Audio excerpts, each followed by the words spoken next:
We're here with Derrell Peel, our livestock marketing specialist. And Derrell, it's early September. Is it still too early to think about grazing wheat? Well, you know, some guys are always thinking about getting an early start on grazing, but this year's a little bit different because we had such a cool, wet August. You know, the wheat can go. There's already wheat planted, and you know, oftentimes this time of the year we're fighting high soil temperatures, even if we've got moisture. But that's not a problem this year. So, and we've got a lot of other forage growing as well. It's unusually green right now in Oklahoma. Yeah, there's a lot more potential for grazing and pastures this year. Why is that? Well, because of this early start and the other forage we've got available, if producers want to, you know, we can probably pick up anywhere from 20 to 30 or more days on the front end of grazing if we get started right now, if that's something a producer chooses to do.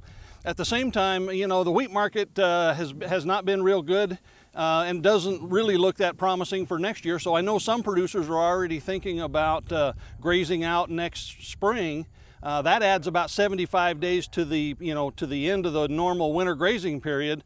And so when you put all of that together, we have the potential for 220 or more days of grazing this year rather than about 120. You know, with all that in mind, how's this going to affect fall and winter grazing programs?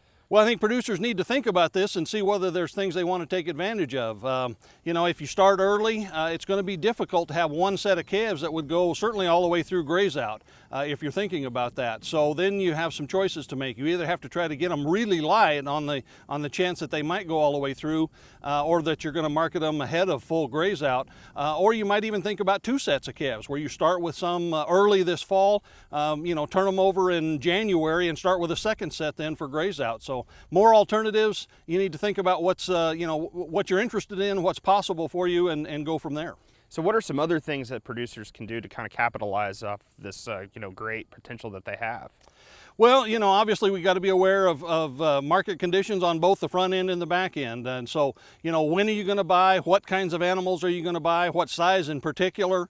You know, the normal grazing or the normal seasonal pattern for these lightweight calves this time of year would be for them to go down from September into October and maybe into November. But on the other hand, when we have early forage, sometimes we actually see prices hold very steady or even strengthen a little bit in September. So you got to be watching those factors. And then next spring, you know, depending on which of these programs you might be doing, you could be marketing, you know, the feeder cattle coming out of these programs anywhere from January to May. So you certainly need to be watching those market conditions and thinking about whether you need some risk management in place for that, you know, that time period. All right, thanks, Derrell. Derrell Peel, livestock marketing specialist at Oklahoma State University.